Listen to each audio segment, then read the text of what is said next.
Hello everyone, welcome to the second episode of Blue Collar Hockey Talk. My name is Wes Atkinson. I'm joined by my co-host Scott Feeney. We're here to talk everything Toronto Maple Leafs and some NHL hockey. How are you doing today, Scott?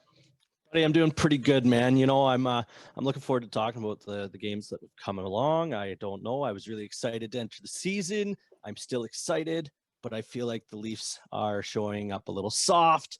How are you, man? I'm doing all right, man. I was correct with my prediction about this weekend when it came to the Toronto Maple Leafs, and my Bills have won a big game last night, so I'm excited for them to move on as well. I know we're a hockey show, so that's enough about football. Man, I know. I mean, I said that it would be 4 points or considered a failed pair of games in Ottawa. And I don't know, buddy. I know your initial reaction was I'm a tough crowd, but did you happen to see the reaction after we lost the first one? Man, it is a Toronto tradition that whenever the Leafs lose their first game of the season, it is overreaction, whatever day of the week it is. Man, I saw an article from the 1930s about when the Leafs lost their first game of the season, and it was the same type of reaction. Like, they're going to be bums this year, they're going to be awful. So it's the Toronto way of things, man. Yeah, man, it really is. It really is. And I mean, leave it up to us to have Freddie Anderson, light up 9 goals against him in the first pair of games. Yeah. And then we get a great goaltending performance, I'm going to call. I mean, it wasn't a super heavy load, but some big saves late in the third there, that's for sure. Campbell really put up a great game. So, hello, Toronto. Let's talk goalies once in a while, eh? Yeah, that is another one of the Toronto traditions, man. We always got problems with our goalies. Doesn't matter who is there. Well, it's tough this year because, I mean, you got Anderson that's in his contract year. So, I mean, sometimes you've got to kind of coddle not so much coddle, but you got to be aware of the feelings of your starting goalie. I mean, you don't ever want to upset them to the point where they feel snubbed. And I mean, I know that's they're big boys. They're getting paid millions. It's not how it should be. But I mean, I've seen it enough times that happens. This is Anderson's contract year. So not only does he have to put up the best year of his career to get the biggest buck that he can get, the Toronto Maple Leafs, they don't owe anything past this year. So it's a win now. Every game's worth 4 points. Every game's divisional. When Campbell comes in game 3 and puts in a win with allowing 2 goals against, this next game is a huge game for Anderson. Yeah, but I agree. I think every game is huge, and every loss is that much more important, man, because you're giving points to another team that you're chasing or trying to put in your dust, right? And that's the biggest difference between every other season and this season, because especially when in a regular season when they go out west, if they give points to say the LA Kings, whatever, it's no big skin off their back or whatever. It's not a problem for us. But all right, how about we get started, man? We got some thoughts from one of our contributors. All right, so Tim, one of our contributors here, he's put in a few thoughts here I'd like to share. It's early, but it's the same old. No hustle, no toughness, no heart. I've seen a lot of good, and it's slowly coming together, but I don't see what they're preaching. Is there too many new players? Just haven't had enough time to gel. They had a lot of puck possession in ozone time against Ottawa. They didn't bury any chances. Montreal took it to the most of the game, and they looked overmatched. Now, speaking of goalies, we know Freddie is a slow starter. Every year he changes up his routine to help slow start. He came to Toronto really early this year, and it hasn't helped. I'd say run a hot hand. There's no time to waste this year. Well, there's a lot to unpack there, man. There is a lot to unpack there. Yeah. It does seem like the same old stuff, and it's 3 games in to the season. I don't know. I wouldn't say there's no heart. 2 out of 3 wins, I'll take it anytime I can get it, man. I understand what you're saying, but my only thing to go with that is that it's not going unnoticed that the Leafs are by far and away in the bottom of the pack for hits on the score sheet. Now, I mean, you can take that as you will, and you can have the argument of, hey, we're a puck possession team, so if we got the puck, then we're not hitting. Sorry, man. That doesn't fly with me. It's an excuse to me. It's almost like smoke and mirrors. There's a lot of puck possession teams, and Toronto is by far and away last in hits. It's not close. I mean, I think all combined in our 3 games for hits, it totals what Montreal had against us in the game against us. 1 game. So I'm hoping that heart comes to, where we're not going to be going into the corners like Ballard said back in the day. I forget who he was talking about. It was a European player back in the day that he had said, he's the only player that can go into the corners with a dozen eggs and come out of the corner with a dozen eggs completely intact. And I feel like you might describe this team like that a little bit so far through 3 games. What are you thinking, man? Man, I'd rather see a big goal compared to a big hit any day, man. Like, I think skill is so much more important in the league, and I get that. Everyone will come down on me saying, well, like, you need to show team toughness and all that stuff. But man, like, as long as they can put the puck in the net, like, that's what I'm more concerned of. Like, that second game against Ottawa, they just didn't do enough of that, right? Like, Ottawa kept them to the outside, and I think that was more of the problem. Like, they needed to get better shots, get better chances.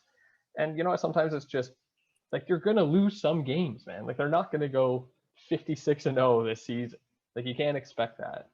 So Of course that's not. my But thing. I got to ask you, though, man, do you not think that maybe the physicality and the finesse kind of go together? And I say that because, I mean, if we're not hitting, that means we're not getting the puck off the other guy when he's coming up along the boards. I'm not looking for a big hit. I'm looking to rub these guys off the puck. And then it can get onto our stick. Then we can be talented. Then we make our highlight reel goal. But it started with the hit. And if we only got 12 hits, I don't know. Well, one thing I want to look up, and like, I should have done this before the show, and I just thought of it. I want to look up the number of takeaways the Leafs have, because if the Leafs are picking pockets, I'd rather see that than big hits. Because sometimes their stick work is pretty amazing, man. They just lift the stick, steal the puck, and away they go.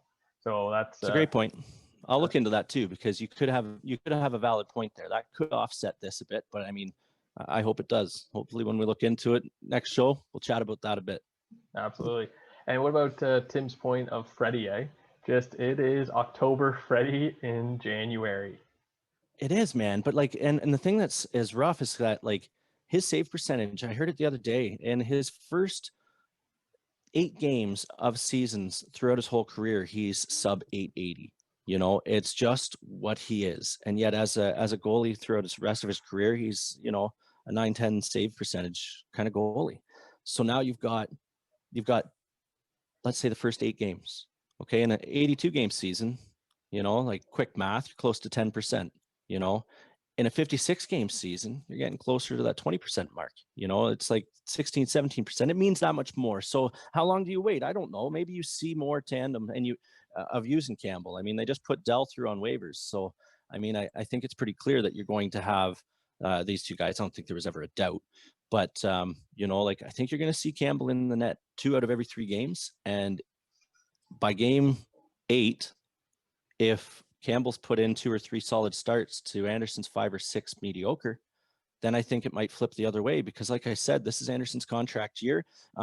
It doesn't matter beyond this year for Toronto. He's not here either way. We need to get the most out of a goalie, and it should be a contract goalie. And if it's not, then you know what? It is whoever's in that net that's riding the hot hand. And Campbell, I love his teammanship. You know, I love it. He's probably the most well-rounded, like, high-spirited teammate that's going to bring up people's, you know, their spirits, tap you on the back end every time you're coming by if you make a good defensive play, you know. And somehow or other he's able to do that and stay focused. Where Anderson's that polar opposite. He's mega focused, no emotion. You know, you don't know when he's excited or down. You know, and I love that about him. But I also appreciate it about Campbell, what he brings. I'm not vouching Campbell over Anderson, but I am saying that Anderson's making it a case of Campbell over Anderson.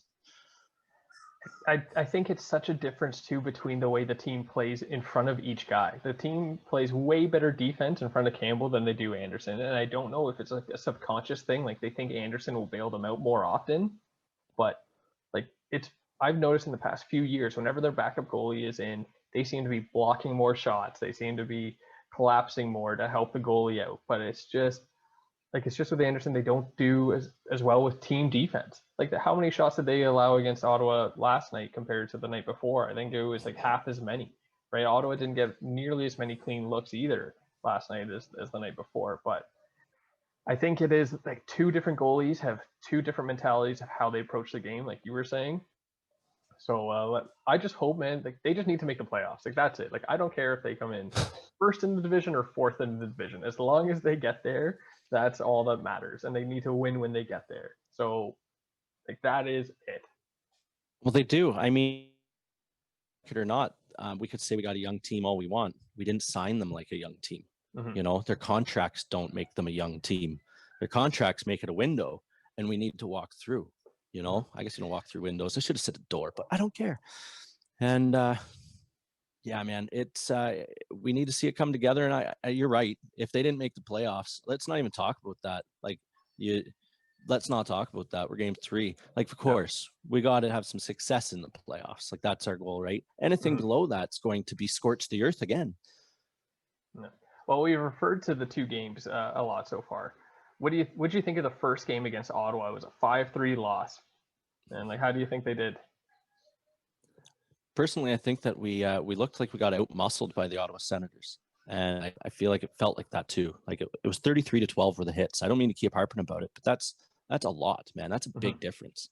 There wasn't another team that had it, you know, where you were separated more than 10 hits, let alone almost doubled, you know. So that first game it hurt to watch. I wasn't a big fan of what I was watching, you know. And I mean, seeing soft goals go by our goalie, seeing seeing our top line kind of just fall flat. Like they're trying, I get it, but when you've got Marner on the ice for 25 minutes, registering 0 shots, and you got Tavares on the ice for 16 minutes, registering 4, the whole game just felt weird. Everything felt off, you know. So chalk it up to what you will. The second game there on Saturday night, it was a different team, but Ottawa was also a different team. So I'm not going to give like full marks across the board. I'm glad we got the 2 points, and so far we've got 4 out of 6. You know, I mean, we're making it sound like we're 0-3. Well, you know what? I think that first game, you're not giving enough credit to Ottawa, man. Ottawa came out flying, and I think, like I said in our last show, they're going to be one of the best, worst teams in the National Hockey League.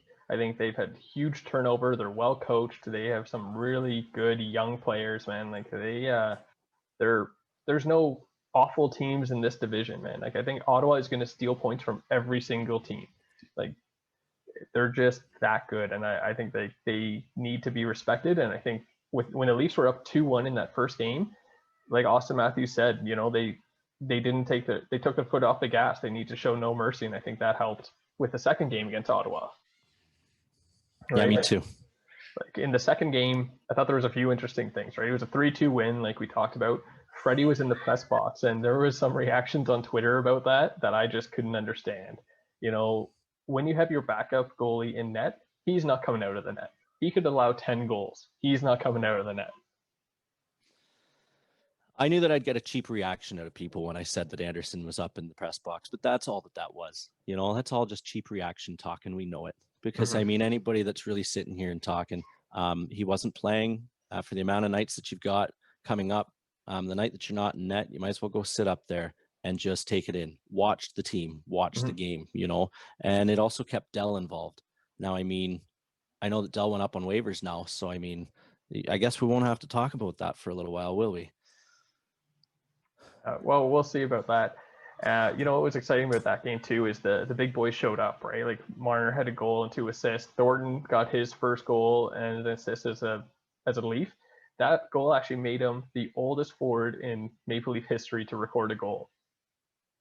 Isn't that wild? Yeah, and it's the second oldest in history, like across the board, franchise wide. Yeah, I think so. And I think he's only shy by 2 months. So if we can make it late, he'll get that record later this year if he stays healthy. That's it. Yeah, let's hope so. So it was the weekend in Ottawa, man. They came out with the split, and you know, I'm happy about that. It's early in the season; they got to get their rhythm going. But I know you were disappointed. It's just that's the way it goes, man. Man, I mean, I guess in all fairness, you break down the season, it's best of 3s, and it'd be nice to see a 2 out of 3, you know, every single time, and we just did that. So if you do that, you're going to be in good shape, right? I mean, that's a .667 win percentage. That should do you pretty well. Yeah, I mean, Ottawa, I maybe underestimate them. I know that. I mean, like, they went out, they upgraded every position there is. They drafted all over the place. Yeah.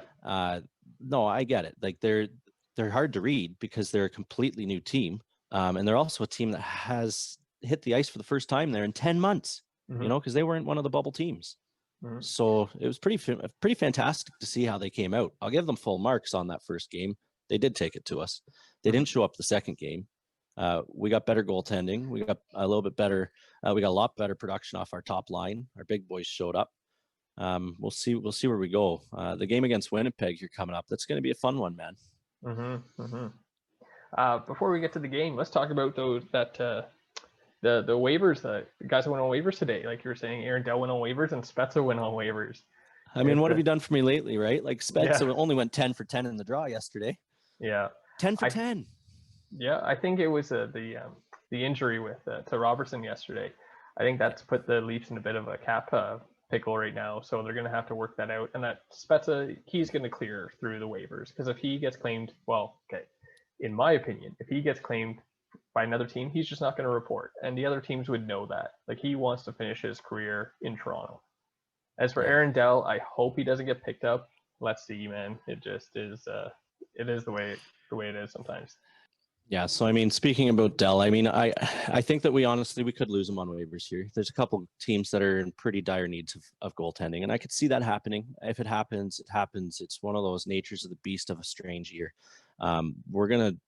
It's gonna be hard for a lot of people to get their heads around, myself included, on how the salary cap is going to work this year, utilizing your taxi squad, trying to keep your players fresh, trying to rotate your goalies. It's going to be pretty fascinating to see the brass work their magic on each team. Yeah, for sure. It's going to be cap gymnastics for everyone, especially with the flat cap. And, it's just the business of hockey this year. It's going to be an odd thing to watch. All right, moving on from the Leafs for a little bit. I got a spicy hot take to talk to you about. Just the whole NHL in general, man. I think there's going to be a lot of bad teams in the NHL this year. I don't think there'll be a bad team in the Canadian division, but for the other divisions, man, there are some like dumpster fire of teams. And the thing is, these teams, when they know they're bad, why not be as bad as you can be? They're not going to bring in any ticket revenue this year. They just want to position themselves in the best way to get a best draft pick, unload as many players as they can, which could be complicated because of the flat cap. But man, I really think there's going to be at least like 7 bad teams over the NHL this year, which is a lot.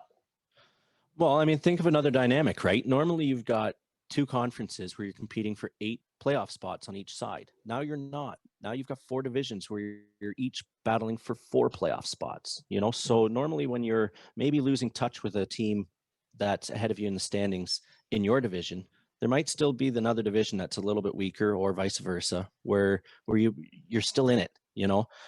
I think you're right. I think that teams are going to realize the lay of the land real quick, and they're going to see the writing on the wall. And if they're able to unload, they will. If they're able to start, seeing what they've got in other options in their younger players, they will. I think you're right. You're going to see some different tactics, not so much tanking at all. It's a different complete equation. And yeah, I think you're right, man. You're going to see some pretty gnarly teams. Normally everybody's focused on who's the best goalie. You're going in Montreal, you're going against Carey Price. You're coming into Toronto, you're playing against Anderson, take your pick across the board. I think this year, seeing as you're going to have a ton of 3 games in 4 nights, you're going to have a completely heavy workload from here out. I don't know what an off day even would look like for them. Like, do they practice still? So like, you're going to have the number 2 goalies becoming one of the most important positions that I've seen in a long, long time, because in all fairness, I really think it's going to feel more like 1A, 1B across the league, unless you really want to try to ride a goalie, but that's a heavy workload. You're going to have a lot of back-to-backs. So this is the most important I've ever seen a backup goalie be. Oh, absolutely, man. Like, the points are too valuable to just put in your backup and hope for the best, right? Like, I heard a good quote from a hockey analyst before, saying his coach used to want his backup goalie to perform at a 500 level. Teams are going to need their backup goalie to perform at higher than that, and rely on them to do better than that, because you just can't afford to throw away points to another team that you're in a playoff race with. And so it's just, the importance of that position is monumentally different than it has been in previous years. I can't agree with you more. All right, moving on to this day in hockey history. On January 17th, 2019, Henrik Lundqvist tied Terry Sawchuk for 6th on the NHL's all-time victory list with the Rangers when he defeated the Chicago Blackhawks 4-3 at MSG. That was the Kings' 445th NHL victory, man. I think he is one of the best goalies to ever play in the NHL, and it's just too bad how he had to end his career this year, eh? Like not even show up for camp just with his heart condition.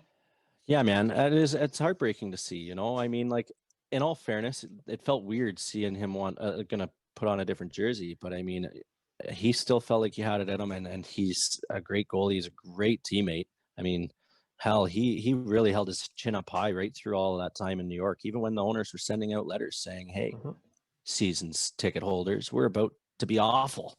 He still held his head up high and said, "I don't want to go anywhere." So yeah, no, it's always too bad when you see a guy go out on terms that aren't his own. I think too, like, he needs to be remembered really for he took the team to the Stanley Cup final the one year against the LA Kings, and he also won an Olympic gold medal one year. So he is definitely going to be one of the best goalies to never win a cup, right? Which is too bad. Yeah, him and Cujo can talk over a beer on that one. Yeah. All right, Scott. So you were telling me earlier you got some predictions coming up for this week. So what do you got for us? All right, so let's say we were looking at the pro line pools. Okay, so I'm just going to look at Monday's games. I'm going to go through the games and just call the winners as I see it. All right, so if you were to fill out your pool card, $5 wager, I don't know, I'm going to do it. I'll let you know how it does. Sure. So you got Columbus at Detroit. Detroit's going to win that game. Boston at the New York Islanders. The Islanders are going to take it to the Bruins. Winnipeg at Toronto. I know this is a Leaf show, but there's going to be a goaltending controversy, and Winnipeg's going to win that game. Buffalo at Philadelphia. San Jose at St. Louis. Carolina at Nashville. I got Carolina. Vancouver at Calgary. Montreal at Edmonton. We got the Oilers. Minnesota's going to beat Anaheim. So let's see how we do. I think we got 10 games there. Yeah, I know. I feel kind of dirty saying that the Leafs aren't going to win, but Anderson's back in net, and I really hope that he puts up a great game. I really hope he does. I want to lose that ticket. All right, man. Well, that sounds like a good ticket to me. It sounds like a pretty good ticket to me. Well, speaking of the Leafs and the Jets, that's tomorrow night's game. It's in Toronto. The Jets have been going through a bit of a rough go lately. Like, they just had their first practice after COVID protocols today, and they got a few guys that aren't looking too good, man. I really hope the Leafs are able to win this one because they're getting the Jets at the right time. Yeah, I know. It's almost scary at the same time, though, eh? Like, seeing shut down for their protocols, and we're about to have them in town. So it's just, that's a whole other topic, though, isn't it? That we're not going to get into, are we? Well, I think it's just something that we just have to live with this year, man. Like, the games aren't all going to happen when they're scheduled to happen. They're just going to be moved around and played later, and that's it. And I think that's exactly how to look at it. You know what I mean? Like, and I mean, for the NHL to think that they've got to finish the NHL season before the Olympics. Between you, me, and everybody that's listening to this, I don't think there'll be Olympics to worry about. So who knows how things play out, man. Now that is a spicy hot take. I really hope there is an Olympics. I like the Olympics, man, but that's a whole other thing. I do All right, too. well, what about the second game this week with the Leafs? Connor McDavid's coming to town, man. Matthews against McDavid. Well, I mean, I think that we have to realize that we have to score a few goals because that McDavid's putting up points. It's just is what it is. I hope that we can figure out how to shut him down. I hope that we can get the pieces in place to do it. Nazem Kadri did a great job on it he's not here anymore. I hope that we get some pieces to be able to do it. And let's see. It's going to be fun, man. I mean, Matthews and McDavid, they spent a lot of time together before the season, and they both shared a mutual appreciation of each other's game. And now we get to see it, like we get to see them playing together again, because none of that was televised. I think it's great. It's going to be a really fun game. I think it's going to be high octane. I don't know how much I'll have to harp on the physicality after that game, but you want to know something? We'll see. We'll see. That'll actually be an interesting stat. You got two puck possession teams going against each other. Let's see if one of them does come out a little bit heavier than the other. Yeah, man, I think that game, if you're going to bet the over-under, I would take the over on that one. That's for sure, man. I don't think it matters who's in net for both of those, for both teams, man. It is going to be a lot of goals. And I think this week, man, those two games, I'm going to jump on the Leafs bandwagon. I think they're going to go 2 for 2 and get a 3-game winning streak going on. All right, man. I hope you're right. You know, Yeah. I see them dropping that game in Winnipeg, but I see them winning the game in Edmonton. So let's see how we go. All right. Well, that pretty much wraps it up for today. If you like what you see and hear, like and subscribe, and follow us on Twitter at BlueCollarHT. Anything else to talk about today, Scott? Or are you all good? Yeah, no, I think I'm good there, buddy. Hopefully next time we've got Yumi and Jeff out here. Tim's going to give us out some more content again. And yeah, no, man, this was fun. I'm looking forward to doing it again with you, man. All right, sounds good. Well, good night, everyone, and go Leafs, go. Go Leafs, go, pal. Take care, guys.